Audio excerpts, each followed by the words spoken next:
ఈరోజు ఈటీవీ విన్‌లో 'మధుశాల' అనే సినిమా చూసా. 1 అవర్ 47 మినిట్స్ రన్ టైమ్‌తో ఉన్న ఈ సినిమా ఎలా ఉందో తెలుసుకోబోయే ముందు మీరు మన ఛానెల్‌ని ఖచ్చితంగా సబ్స్క్రైబ్ చేసుకోవాలి. ఎందుకంటే చిన్న, పెద్ద అని తేడా లేకుండా ప్రతి సినిమాకి రివ్యూ ఇస్తాం. అండ్ అలానే ఈ వీడియోకి ఒక 1000 లైక్స్ అయితే టార్గెట్‌గా ఇస్తున్నా. ప్లీజ్ కొట్టేయండి. Coming to the story line, ఒక ఊరిలో ఎమ్మెల్యే కోడలు కిడ్నాప్ అవుద్ది. ఎందుకు కిడ్నాప్ చేశారు? ఎవరు కిడ్నాప్ చేశారు? అనేది ఈ సినిమా స్టోరీ లైన్. పాజిటివ్స్ చెప్పమంటే హ్మ్. ఏం జెప్పాలి? ఏమి గుర్తు రావట్లేదే. సెకండ్ హాఫ్‌లో హ్మ్. చాలా కష్టంగుంది. ఏదైనా పాజిటివ్ పాయింట్ చెప్పాలంటే. ఇంత కష్టపడి పాజిటివ్ పాయింట్ చెప్పడం కంటే, పాజిటివ్స్ ఏం లేవు అనడం బెటర్ కదా! ఇంక నెగెటివ్స్ చెప్పాలంటే చాలానే ఉన్నాయి. బట్ మేజర్ నెగెటివ్స్ మాత్రమే చెప్తా. ముందసలు స్టోరీ చాలా బ్యాడ్‌గా ఉంది. చాలా రొటీన్‌గా ఎప్పుడో 90 స్టోరీని 2025లో వర్కౌట్ చేద్దాం అనుకోవడం ఒక పిచ్చితనం. అసలు నా డౌట్ ఏంటంటే, వరలక్ష్మి గారు ఒక సినిమాలో ఉన్నారంటే, ఆ సినిమాలో మినిమమ్ స్టోరీ అయినా ఉంటుందని ఎక్స్‌పెక్ట్ చేశా.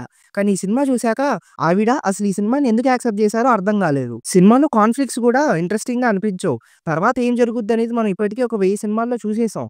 మళ్ళీ అవే సీన్స్ చూస్తుంటే చిరాకొచ్చింది. కామెడీ అయితే చాలా వరస్ట్‌గా ఉంది. ఇలాంటి చీప్ చిల్లర కామెడీని ఏ ఉద్దేశ్యంతో రాస్తున్నారో తెలీదు గానీ, కామెడీ పేరుతో ఏది పడితే అది రాయడం మానేయాలి. ఇంక సినిమాలో ఒక సీన్‌కి, ఇంకో సీన్‌కి సంబంధమే ఉండదు. ఏ సీన్ ఎందుకొచ్చిద్దో క్లారిటీ ఉండకుండా, ఏదో ఉన్న ఫుటేజ్‌ని వేస్ట్ చేసుకోలేక ఎక్కడ పడితే అక్కడ సీన్స్‌ని పడేశారు. ఇంకా సినిమాలో ఒక ట్విస్ట్ ఉంటది.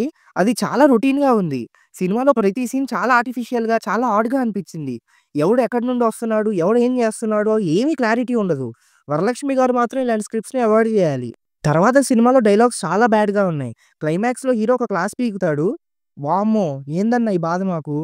పెర్ఫార్మన్సెస్ కూడా బాలేవు. అందరి పెర్ఫార్మన్సెస్ చాలా బ్యాడ్‌గా ఉంటాయి. ఇంక్లూడింగ్ వరలక్ష్మి గారు అందరూ చాలా బ్యాడ్‌గా పెర్ఫార్మ్ చేశారు. అసలు ప్రాపర్‌గా ఎవరికీ క్యారెక్టర్సే లేవు. ఇంకెవరు మాత్రం ఏం చేస్తారు? టెక్నికల్‌గా కూడా ప్రతి క్రాఫ్ట్ చాలా పూర్‌గా ఉంది. అసలు ఇలాంటి ఔట్‌డేటెడ్ సినిమాలు ఎందుకు చేస్తున్నారో నాకైతే అర్థం అవ్వట్లేదు. ఎంతో మంచి స్క్రిప్ట్స్‌తో ఎంతో మంది ఆపర్చునిటీస్ లేక ఏడుస్తున్నారు.